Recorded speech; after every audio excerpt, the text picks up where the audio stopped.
really capture the full experience of what makes New York so thrilling for both the people at the top of the food chain and the people at the bottom of the food chain. New York is a great city. There's so many different kinds of people here. The population, the mix of this population, the cultures. And the fact that we're all kind of like compacted together, and we're in the streets all the time. So we have that human experience. So I think anyone living in New York in that sense will be able to draw from that, whether they're in fashion or whatever they're in. It's just that special thing. We went all over New York, and I think that it was important that we showed the whole city. I think we made a big effort to do that. From the glamorous parts of the city, to the up-and-coming parts of the city, to the not-the-glamorous parts of the city. From the inside out, you know, from coming in and out of subways, to coming in and out of town cars, to aerial views. You really felt that you saw it all. I think that it is pretty evident when you see movies that are shot in Montreal for New York. You just can't, you know, it's not the same. It just isn't the same. It was really important that it was kind of a love letter to New York. To give that kind of send-up to New York was something that we all really felt was really important. If I had my way, I wouldn't shoot any place other than New York. I have no interest really in shooting any place else. I love it.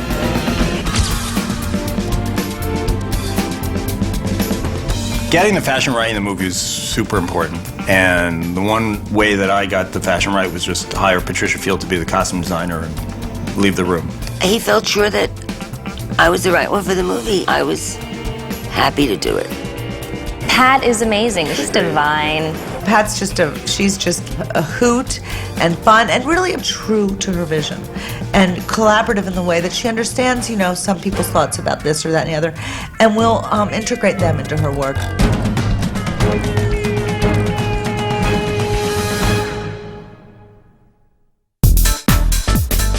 I'm very often asked what drew me into fashion, and it's very interesting. I studied liberal arts. I studied philosophy, languages, government. When I got out of college, I really didn't link my studies to any type of a career. So I was like, well, here I am, finished college, what am I going to do?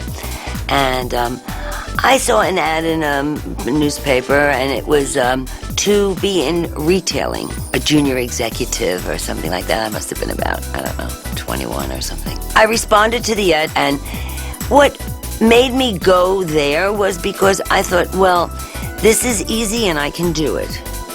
It wasn't that I had, you know, had this burning fashion thing all my life, or, I mean, I always had my own style. I was always, you know, my own person, but believe me, I was not thinking about a fashion career or anything. I worked for 2 different companies for about a total of 3 years. I kind of learned the retail business, the fashion business. I liked it, I could do it, and then I went into my own business. And that's how I entered fashion. In 1966, I opened up my own shop on the campus of NYU, and I knew that it was a cross traffic of students. It was kind of a captive audience. And, you know, maybe after about a year or so, we were able to really make a living from my little shop. At the time, you know, it was young, and it was trendy, and it was what was up to the minute. I catered to mostly the kids at NYU. Then, 5 years later, I moved from my little shop on Washington Place to 8th Street. And this was a huge shop. As a matter of fact, I always remember, like, saying to my partner, Joanne, like, how are we ever going to fill this store? Because it was literally at least 4 times the size. It was big. And I was like, oh my God. But, you know, we did manage to fill it. And actually, I stayed in that location for about 30 years. Recently, I moved to the Bowery. So I have a new shop, which is my only shop. It's just 2 months old. It's an infant. And I'm very happy with it. We built it the way we wanted it, and we're kind of back to the East Side. I got involved in film in the mid-'80s. What happened was, a very, very good friend of mine, whose name is Candy Prats Price, she was consulting on a movie, And the director, who is Karen Arthur, asked Candy if she knew of someone who might do the costumes for her because she wanted someone really out of fashion as opposed to a costume designer. So Candy recommended me, and I went to see her, and she hired me. I had no experience. It was like, oh my God. There was a little scary moments, but you know, it all came through in the end, and I really enjoyed doing it. It was a new, let's say, step or tangent or some kind of new direction that I could take, and I was very ready for it at that time because it was mid-'80s. I had been in my business now 20 years. So this kind of just came to me at a really great time because it gave me a new way to express myself and be and do, and sort of a second career. In addition, what it did for me was to keep me much more interested in my business because that wasn't my only choice. So that dynamic really worked well for me at that time in my life. I became involved with The Devil Wears Prada strictly through David Frankel. He wanted me to do the movie, and of course I wanted to do it. I had worked with him many times before and enjoyed it. I love working with him. I love his demeanor. He's a great guy and a really creative and a beautiful personality. I had worked with Patricia for 15 years. We did my first TV series together, did my first movie, Miami Rhapsody, with her. And she has an unerring sense of how things go together in a special way. She's classic and yet quirky, and she kind of pushes the envelope in every single way without it going over the edge. The Devil Wears Prada obviously is a movie that takes place in the world of fashion. And it's funny because there were tons of clothes in the original script, but then David started writing montages, and every 5 seconds it's another coat and it's another coat. And Annie Hathaway, who started out with about 45 changes, I think in the end had 65 or upwards of that. So, you know, the wardrobe demands were growing as this movie was unfolding. There was a huge amount of wardrobe. And we got the clothes all kinds of ways. We borrowed them, we rented them, we bought them. I took David to Paris for the couture. Right before we started prepping was the couture time. And I said, come on, let's go to Paris because you're going to be shooting all this. And it's a great opportunity. I mean, I know many of the designers. And I said, we'll go and we'll promote the movie and we'll talk it up and we'll get some clothes and you'll see what goes on and you'll see what you'll be shooting. He was like, what do I have to wear when I go to a fashion show? He's so sweet, I love him. We got the clothing everywhere. I mean, many designers loaned us clothing. Probably because I'm in this industry all my life, plus the big success of Sex and the City. Part of the joy of making the film and of watching the film is the opportunity just to see all these incredible clothes. That was obviously a big challenge when we were making the film, is are we going to get the cooperation of all these designers? And that was another reason why Pat was so fantastic, is that over the years she developed relationships with every top designer in the world, and she was able to get them to cooperate. I think she just prostrated herself on the floor and begged for a lot of these clothes. And it's true, I mean, we had a budget on this movie, but to make a movie of this volume of wardrobe and designer clothes and bags and shoes and jewelry, there is no way if we didn't have friends, we couldn't have made this movie. It was really important that we had somebody who knew where fashion was going to be 8, 9, 10 months into the future. And if you look at Andy in the scene where she's wearing cigarette jeans tucked into boots, nobody would have known that 10 months beforehand, but Pat Field did. She's so talented, but she's so genuinely kind, and I was very intimidated upon finding out that I was going to be working with her, and I just thought, well, how am I going to go talk to her about clothing? How am I going to talk to Patricia Field about fashion? She's just got a fantastic eye and also a great ear for where fashion is going, and anticipating trends and anticipating combinations. You know, nothing in fashion is totally new, but the way things get combined is new, and that's her gift. I have been called a fashion visionary, but that's what people call me. I never really thought of myself as a fashion visionary. But maybe I am. It's really just, no, it's... Yeah? No. Okay, good. Gorgeous. Really, I think that my work here is done. In the making of the film, we were about 2/3 of the way through shooting the film, and I learned that Valentino was going to be in New York at the same time that we were shooting our fashion shows, and we were actually going to be depicting a Valentino runway show. And I said, jokingly, I said to Wendy, why don't you call Valentino, see if he wants to be in the movie? I always say my job as a producer is to play everything with what they can. And luckily, I had worked with Valentino before. She said, okay, because that's what you can do with a great producer, sort of wind them up and set them off to do stuff. We had some problems in the beginning where people weren't cooperating as much as we had hoped they would. For no reason other than someone were a little scared about, you know, what we were doing and commentary that we were making about fashion.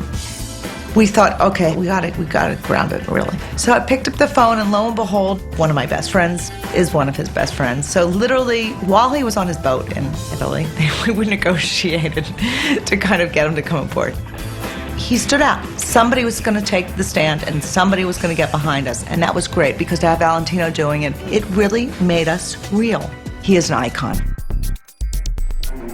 Apparently, this very, very simple scene that I am always used to do means backstage after my shows, they come to greeting me after the show, and I say hello and goodbye and thank you to everybody.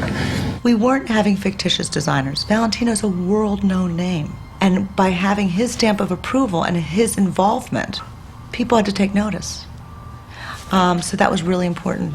But you know, it was quite a surprise when they asked me this. But you know, I'm very happy to do it, because it's the first time I do this in a film. Just to be in a film, just with a little cameo with Mrs. Strip, for me is a great, great honor. He is such a charming, the whole organization is lovely, charming, generous, pleasant. And what was fun about that is that we went to great efforts when we recreated his fashion show to create it exactly in the way that a real Valentino fashion show. And we really built it in a way that if you were to go to his couture show, this is how he would have sat his organization. It was really fun to be able to do it in such an authentic way.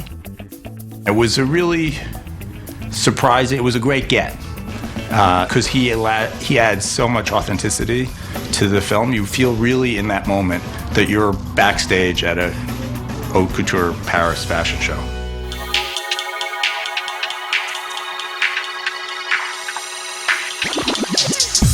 Working as an editor-in-chief is a pleasure when you have something in your mind, you want to express it, and you see that it takes form in the pages of the magazine. I am Danda Santini, editor-in-chief of Italian Elle.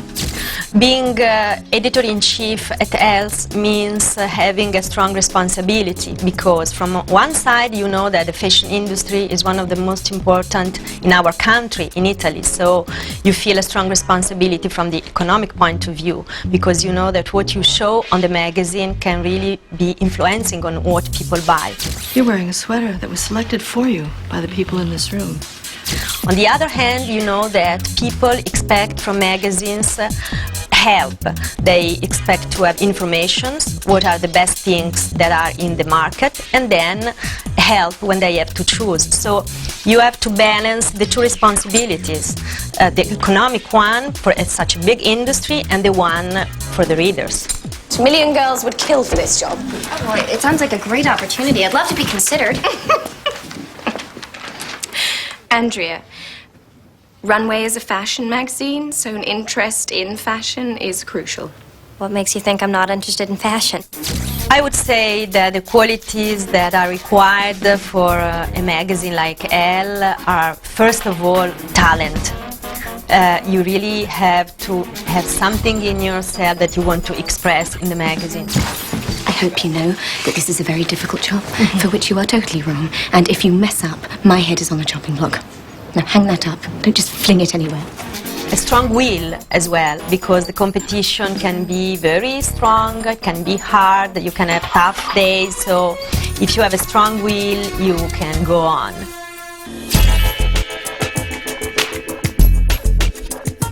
No dress code is our dress code, because freedom and express your individuality are keywords at L. So everybody has to feel free to mix, which is another keyword of the magazine, and to give a personal interpretation of what is happening. I would say that my dress code is very simple. At the end, I'm a working woman, and I see so many beautiful things around me that at the end I prefer to be very soft, very calm, and very simple. In order to decide the next trends, the first thing we have to do is go to the shows. All the magazine people go to the show. During the fashion shows, as during the Milan shows, what I have to do is to sit in the front row and enjoy the show, which is great, of course. We just go to the show, and then the day after, we go again in the showroom to see the collection, and you can see all the outfits, and you can touch them and see all the collection together. It gives you different ideas. We have to look at the model, the new outfits, what can work for a magazine, what ideas it gives to us for a new story, for a cover, and so on. And this layout for the Winter Wonderland spread, not wonderful yet. This is really a great pleasure because you see that all the ideas, all the images, and all the inner beliefs that you have been working on, they take form in the pages of the magazine. I think this is a very great satisfaction.